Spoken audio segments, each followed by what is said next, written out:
Raghava Lawrence star కొరియోగ్రాఫర్గా, హీరోగా, డైరెక్టర్గా తనకంటూ చిత్ర పరిశ్రమలో మంచి గుర్తింపు తెచ్చుకున్నారు. ఇక సేవాగుణంలో లారెన్స్ది ఎంత పెద్ద మనసో ప్రత్యేకంగా చెప్పాల్సిన అవసరం లేదు. పలు స్వచ్ఛంద సంస్థల ద్వారా పేద ప్రజలకు తన వంతు సాయం చేస్తూ వస్తున్నారు. ఇక తన అభిమానులకు ఏ చిన్న కష్టం వచ్చినా వెంటనే అక్కడ ప్రత్యక్షమవుతారు. అయితే ఈసారి తన ఫ్యాన్స్ కోసం ఏ హీరో కూడా తీసుకొని నిర్ణయం తీసుకున్నారు. మరి ఆ డెసిషన్ ఏంటి ఇప్పుడు తెలుసుకుందాం. తనను కలిసేందుకు వచ్చిన ఓ అభిమాని రోడ్డు ప్రమాదంలో మరణించడంతో ఆవేదన చెందారు రాఘవ లారెన్స్. ఈ ఘటనతో కీలక నిర్ణయం తీసుకున్నారు లారెన్స్. తనను కలిసేందుకు అభిమానులు ఎవరూ రావద్దని, తానే స్వయంగా వస్తాను అంటూ చెప్పారు. గత సంవత్సరం చెన్నైలో నిర్వహించిన సెల్ఫీ కార్యక్రమానికి వచ్చిన ఓ ఫ్యాన్ తిరిగి వెళ్తుండగా రోడ్డు ప్రమాదంలో మృతి చెందాడు.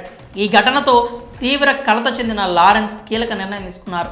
ఫ్యాన్స్ ఎవరూ తనను కలవడానికి రావద్దని, నేనే మీ ఇంటికి వస్తాను అంటూ ట్విట్టర్ ద్వారా వెల్లడించారు. ఫ్యాన్స్ అందరికీ హాయ్. గతేడాది చెన్నైలో ఫ్యాన్స్ మీట్లో జరిగిన సంఘటన ఎంతగానో బాధకు గురి చేసింది. దీంతో ఒక డెసిషన్ తీసుకున్నాను.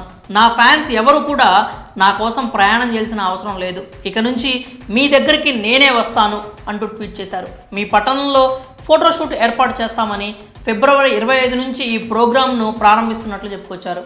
రేపు విల్లుపురంలో లక్ష్మీ మహల్ వద్ద కలుద్దాం అంటూ ట్వీట్ చేశారు. దీంతో అభిమానుల పట్ల లారెన్స్కున్న ప్రేమను చూసి నెటిజన్లు ప్రశంసలు కురిపిస్తున్నారు. మీది ఎంత గొప్ప మనసు, బహుశా ఇలాంటి నిర్ణయాలు ఏ హీరో కూడా తీసుకోలేడేమో అంటూ పొగడ్తలతో ముంచెత్తుతున్నారు.